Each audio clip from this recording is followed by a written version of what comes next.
This program offers 14 rules for navigating the river called life. Each lesson builds upon the other.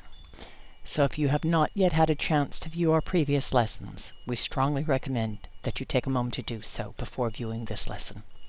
You'll find links to all of our lessons on our website, ariverworthriding.wordpress.com. And remember, as always, to take one rule at a time, give it 1 week's strict attention, and leave everything else to its ordinary chance.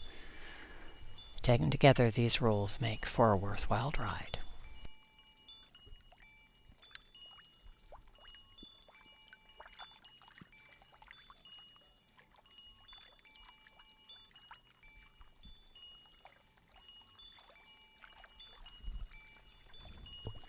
As before, let's begin with a story. One summer day, several animals gathered to welcome a newborn to the river. "This baby will never breathe as it should," whispered the salmon. "It will drown before it reaches the sea."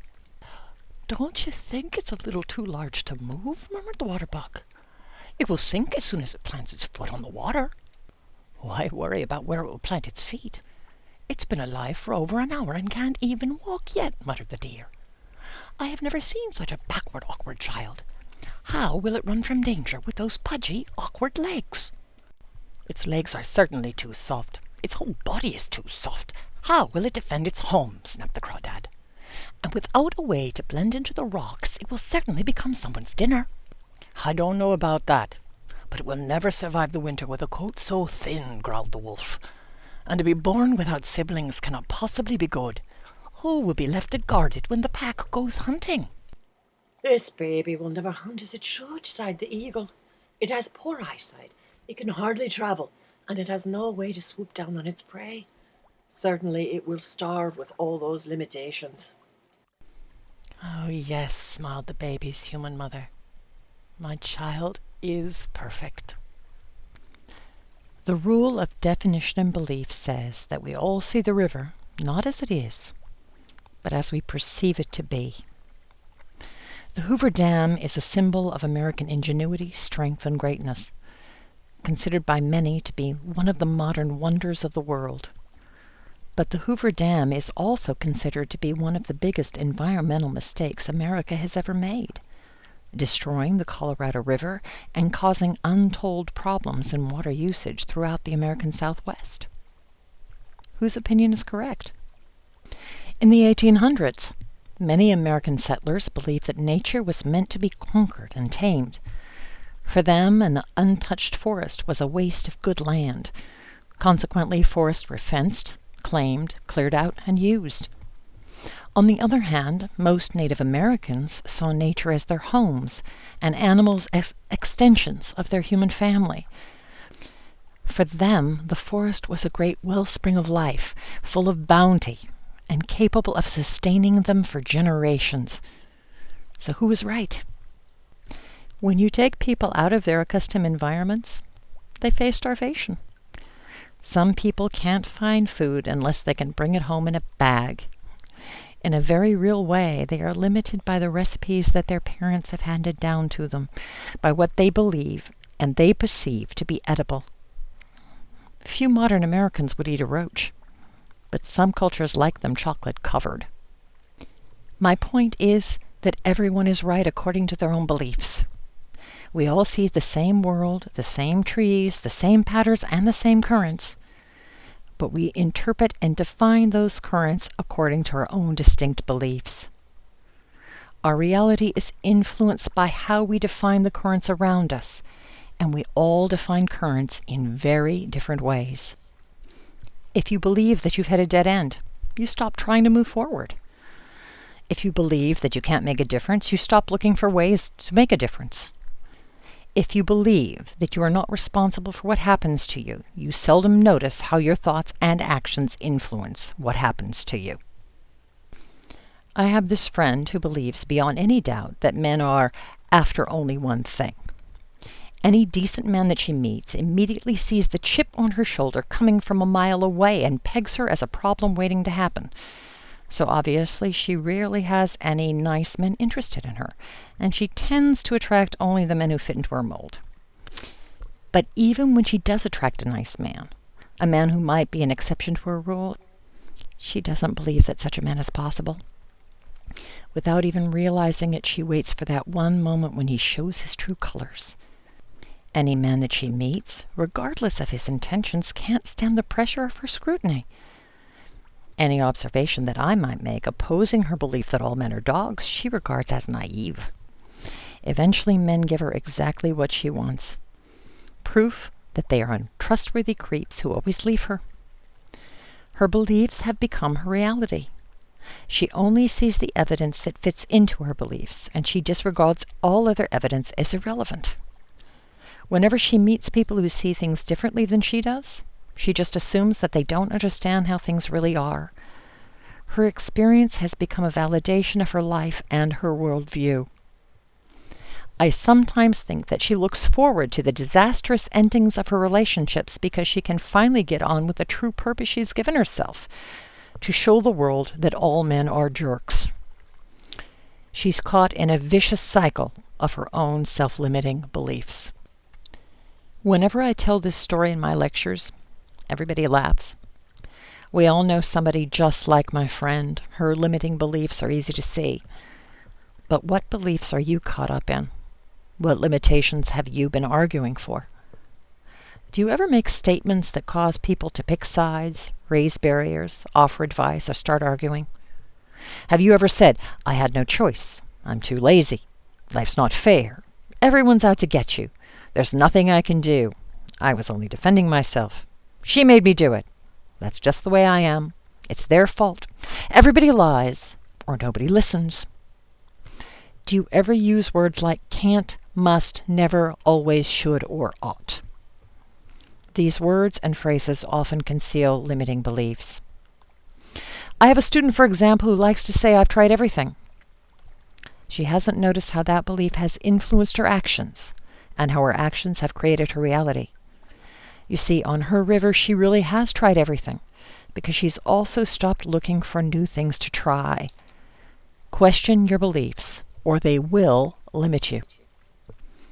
If you want to be free of false limitations, you need to make a conscious habit of examining your thoughts, reactions, and emotions.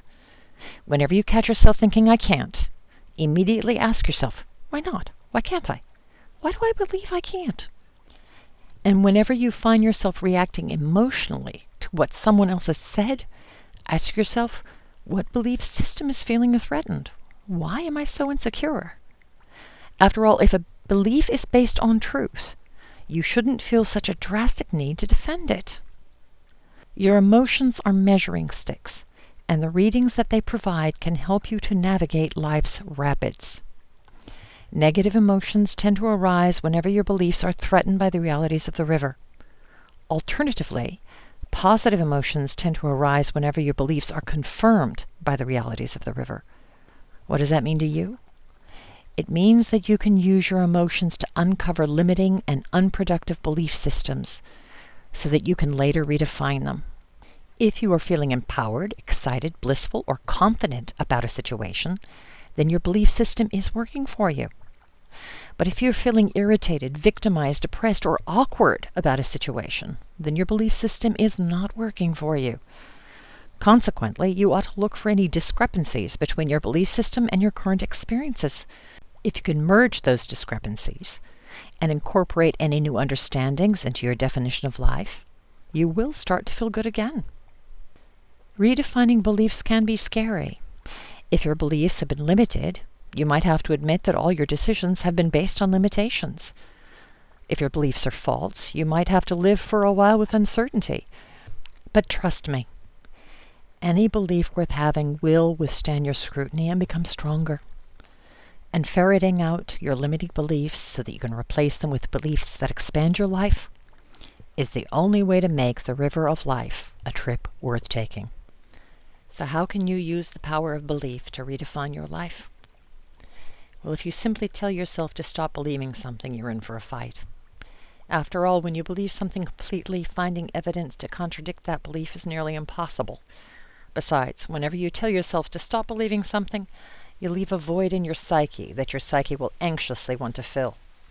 Simply removing a belief is extraordinarily difficult, but expanding a belief is surprisingly easy. So we'll spend this lesson examining 4 methods for expanding your beliefs. Method 1, if you don't like it, redefine it.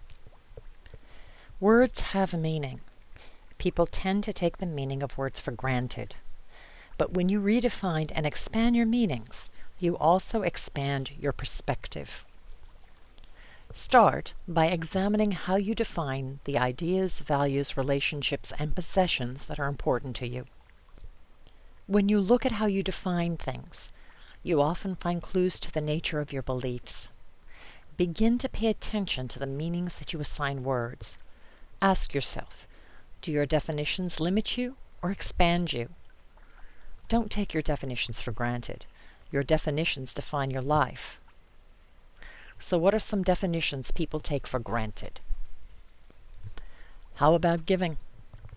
We are all taught that giving is a good thing. We're all taught that whatever we give will reap the reward tenfold. Scientists are even gathering evidence that suggests unconditional giving causes our brains to create and release endorphins. These are natural chemicals similar to morphine. They relieve pain, give what marathon runners call a runner's high, and may even reverse aging. But if giving is so great, if giving fills people up, then why do we sometimes feel as if we've given so much that we have nothing left to give? I used to feel a bit like that. People would talk of giving, and I would roll my eyes. My camel's back was breaking as it was. I'd think to myself, I'm self-sufficient, so why can't the rest of the world take care of themselves? I'm tired of being the responsible one.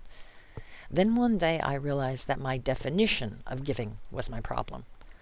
I had been confusing giving with the act of letting people take.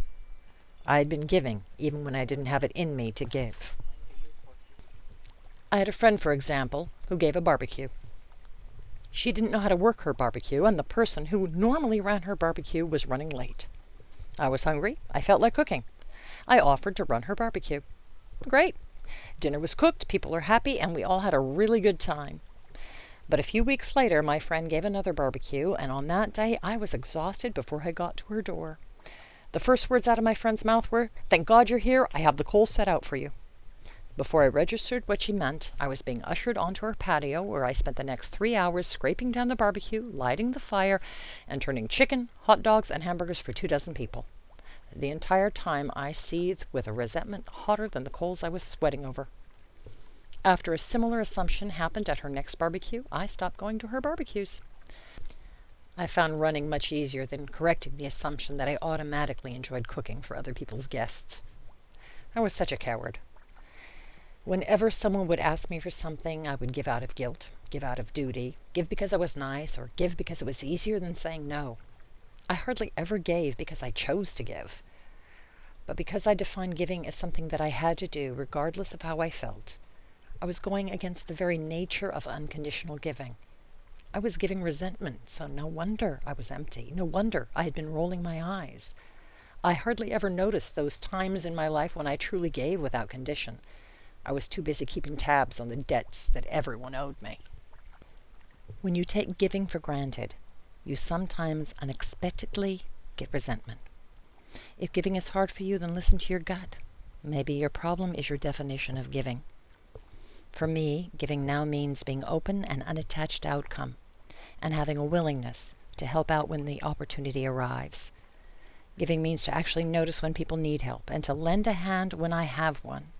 Now I try to remember that I can only give what I have, that I can't give unless I'm full, and that I can't carry someone else's bag at the expense of dropping my own. And rather than giving resentment, sometimes the greatest gift that I can give a friend is my willingness to say, "No, I don't have it in me to cook for 24 people at this time." When I redefined the nature of giving for myself, I suddenly found it easy to give. How do you define right action? Is it true that everybody lies? Or is that just the excuse liars give to make their lying acceptable? Is it true that everybody cheats? And if so, does not cheating make you the sucker? Or do you believe the opposite? Do you believe that cheaters only cheat themselves? Many people try to decide the right thing to do based upon the circumstances of the moment. They say things like, he hit me first, she started it, they had it coming.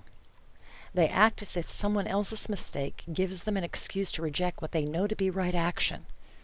But why do people believe that it's okay to do the wrong thing as long as they are teaching some wrongdoer a lesson? And just what lessons are people trying to teach each other anyway? What about choosing to do the right thing regardless of circumstances or the people involved? What about the golden rule? Redefine the right thing as a lighthouse by which you steer, or every choice you make will waver in the winds of circumstance. And how do you define the roles you fill? Take the role of parent.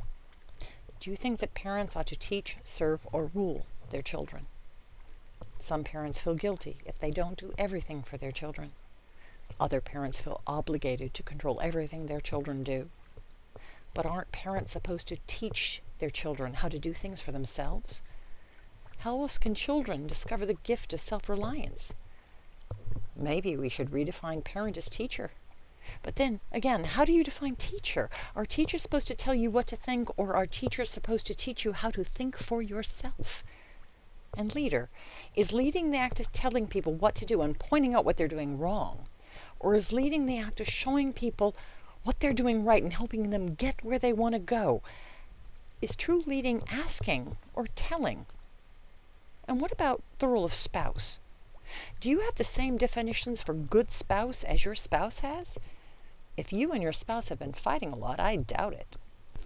Most arguments in life spring from conflicting definitions. Beliefs are powerful because you interpret everything that you see through the lens of your beliefs. If you don't take the time to define your beliefs, then you run the risk of letting yourself be limited by those beliefs. So take a moment to make a list of all the words that have meaning to you. Words like honor, argument, winning, love, ignorance, evil, envy, jealousy, compassion, success, friendship, fairness, husband, mother, work, career, job, peace, happiness, integrity, fidelity, family, patriotism, rights, responsibility, faith, duty, giving, obligation, need, understanding, advising, helping, and choice. Now give each word a definition and don't look the definitions up in a dictionary.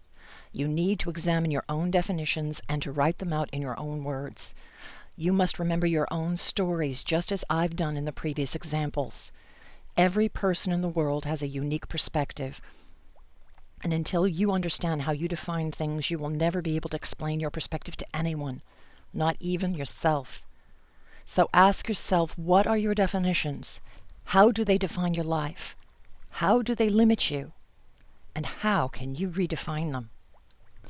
Let's look at a second method for expanding your beliefs. Try arguing for your opponent's perspective. Too often we dismiss opposing perspectives without bothering to explore their value. But when we fail to explore opposing perspectives, we limit our ability to learn from those perspectives. After all, if you don't understand an opinion enough to explain it and debate its merits, then you probably don't understand it enough to automatically dismiss it. Moreover, when you practice exploring alternative perspectives, you often discover the merits, similarities, and weaknesses of your own. In my high school debate class, I learned the value of temporarily holding my opponent's perspective. I was assigned the task of arguing in favor of dropping the atomic bomb. Now, all my life I've hated violence, so the idea that someone could have a sane argument for dropping an atomic bomb seemed impossible, yet my grade demanded that I find such an argument. I spent 2 weeks researching all sides of the issue, and in the end I won the debate by making an argument with which I did not even agree. That assignment taught me a lot. It taught me that however unreasonable or evil a person's actions may seem to me, people always have a sensible reason for doing what they do, or at least a reason that makes sense to them. It taught me that unless I'm willing to consider an issue from every perspective, I'll sound like the unreasonable and short-sighted one in a debate. And finally, it taught me that whenever I do refuse to consider things from every perspective, I am the short-sighted one, because the very act of looking through someone else's perspective always teaches me something about my own. So here's your challenge. The next time you find yourself disagreeing with people, stop arguing with them and try arguing for them. Keep in mind the old adage and put yourself in their shoes. Purposely switch your point of view and try to see the argument the way your opponent sees the argument. Try to understand how they define things. Why? Well, first, your relationships will immediately improve because people appreciate anyone who tries to understand their perspective. Second, your ability to persuade others will improve because people are only persuaded by those who acknowledge and understand their perspective. Third, you will begin to recognize the strengths and limits of your own belief system. Over time, the beliefs that limit you will gradually expand and become less limiting, and the beliefs that empower you will grow even stronger. Let's look at a third method for expanding your beliefs. Actively seek out mind food. You must devour great works of literature, poetry, art, philosophies, movies, documentaries, and minds. Whenever you study the work of brilliant minds, you open your thoughts to those minds and glimpse an alternative way of interpreting the world. For example, while reading Ralph Waldo Emerson's essay on self-reliance, I found this famous passage. A foolish consistency is the hobgoblin of little minds, adored by little statesmen, philosophers, and diviners. With consistency, a great soul has simply nothing to do. He may as well concern himself with his shadow on the wall. Ah, so without consistency you shall be misunderstood? Is it so bad, then, to be misunderstood? Pythagoras was misunderstood, and Socrates, and Jesus, and Luther, and Copernicus, and Galileo, and Newton, and every pure and wise spirit that ever took flesh. To be great is to be misunderstood. What an extraordinary definition of greatness, to be misunderstood. In that same essay, Emerson wrote, "There is a time in every man's education when he arrives at the conviction that envy is ignorance, that imitation is suicide." Imagine realizing that whenever you feel envy, you are only demonstrating an ignorance of your own self-worth. Imagine realizing that whenever you seek to imitate others, you are only killing an essential part of yourself, that part that contains your unique talents and perspective. Imagine arriving at a point in your own education when you stop imitating the minds of others and you risk exploring your own self-worth. And here's a fourth and final method for expanding your beliefs. Study other cultures. Learn words from other languages, words that have no English translation. The Hopi language doesn't define time the way English does. Many Aboriginal people don't define ownership the way modern Americans do. The ancient Celts had no word for adultery. The Lakota language has no word for I. We can learn a lot about our own perspectives by studying the cultures, perspectives, and languages of other people. In Hindi, a language of India, the word blame has no equivalent. I grew up in America during the later half of the 20th century, so I find it hard to imagine a world where blame doesn't exist. But after all, why would a culture that believes in karma need a word for blame? What is karma? We in the West often translate karma into the word fate, but again, the word has no exact English translation. The intent of the word karma is closer to cause and effect. Karma is both action and consequence of action. It is cause and effect simultaneously because every action generates a force of energy that returns to us in kind. So why would I need to place blame if my entire worldview said that everything that happened to me or anyone is the consequence of something that's been sown? The idea of karma without guilt or blame may seem strange to someone from a Western perspective. But please realize that a good portion of the world's population interprets the world through that very perspective. Here's another example. Tibetans greet each other with Tasha Delay. This greeting, roughly translated, means the divine within me honors, greets, and acknowledges the divine within you. Can you imagine how a culture's perspective might be affected by everyone greeting and acknowledging the divine within people daily, rather than merely saying hello? And what about aloha? People who visit Hawaii are told that aloha has three meanings: hello, goodbye, and love. I've studied Hawaiian, and aloha means only love. Actually, it means breath of life or gift of life. The Hawaiian language has no exact translation for hello or goodbye. In Hawaiian, to greet someone is to offer love. Another fascinating quirk of the Hawaiian language includes the way children greet adults, even strangers. In traditional Hawaiian families, all adults are called auntie or uncle. Some early anthropologists believe that this tradition was an outgrowth of sexual promiscuity and a confusion as to whom the fathers of many children were. Ridiculous. This traditional form of respect comes from a very basic Hawaiian perspective, which says that all children are members of all families. Everyone is responsible for the nurture and upbringing of all children, regardless of whom their parents are. This tradition puts a new light on the popular saying, "It takes a village to raise a child," doesn't it? The Hawaiian culture has that very belief embedded in its language. So how important are words and their definitions? I remember an anthropology book that I read in college about a Pacific island called Rotuma. This tiny island is made up of two land masses that are connected by a small strip of land, causing one side of the island to be geographically isolated from the other. Before Rotuma's discovery by European explorers, the island was highly populated, and both sides of the island got along tolerably well, until one day when Catholic missionaries landed on one side of the island and began translating the Bible into Rotuman. Their translation might not have been a bad thing, except that around this same time, Protestant missionaries landed on the other side of the island and began their own translation of the Bible into Rotuman. The Rotuman language has a number of words that mean divine. The Catholics chose one word to stand for God, and arbitrarily chose another to mean the devil.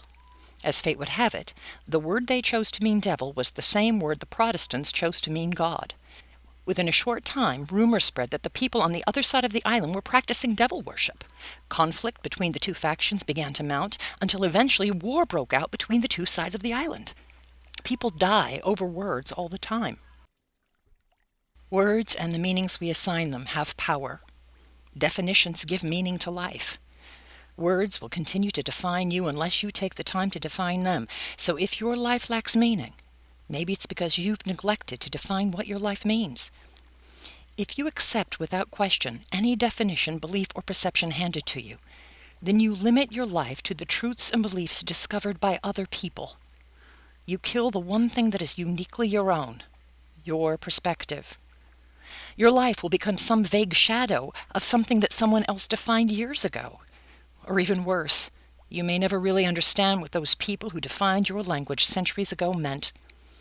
Everything in your life will seem just as hollow as the words you take for granted. So what's the bottom line on definition and belief?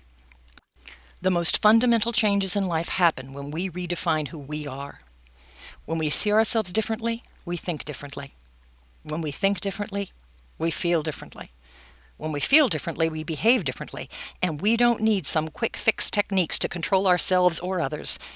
So open your mind and explore your definitions. Your life will expand proportionately. To learn more about Navigating Life's online video courses, please visit the following website. Once there, you will find links to the paperback, hardback, and digital versions of this course's companion book, A River Worth Riding, 14 Rules for Navigating Life. You will also find links to our Ask the Navigator blog, our video discussion groups and schedule, our mailing list, and much more. If you'd like to contact Navigating Life directly, you can email us at dearnavigator@gmail.com. Until our next lesson, may you have a worthwhile ride.